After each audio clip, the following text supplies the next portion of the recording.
So many of us make these long lists of what it is that we're looking for in a mate. And on one hand, I think that's wonderful. We want to get very, very clear about what it is that we're truly desiring. So there's nothing wrong with making lists. However, it's very important that we have to ask ourselves, am I living in such a way that I would be described this way too? Right? Because if somebody made this list looking for their beloved, would I meet that criteria? Right? Because like attracts like. And if you're living your sea life and you're settling for being kind of depressed and resigned in life, and you're just kind of complaining about how things are or are not, but you put on your list that you want somebody who's really lit up and inspired and living their dream and successful and out there making things happen in the world, you're not the person that person's probably going to choose, right? So just realize that when you're making these lists, that very often, you really have to up-level your own life in order to be a match for that person.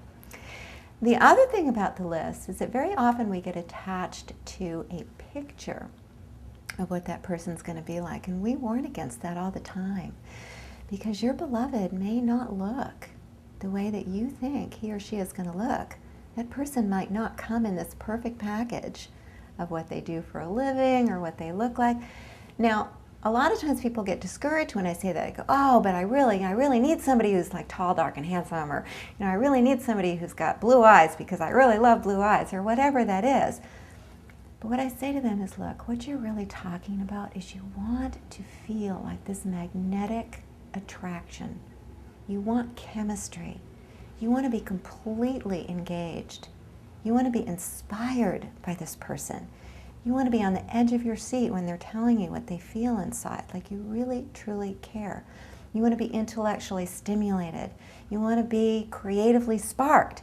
So it's feeling into the deeper desires, and not so much going to the how-to of this person needs to have an advanced college degree, or they need to make this amount of money, or they need to look this certain way. Because you and I both know that we have dated these people who fit those lists, and it was flat.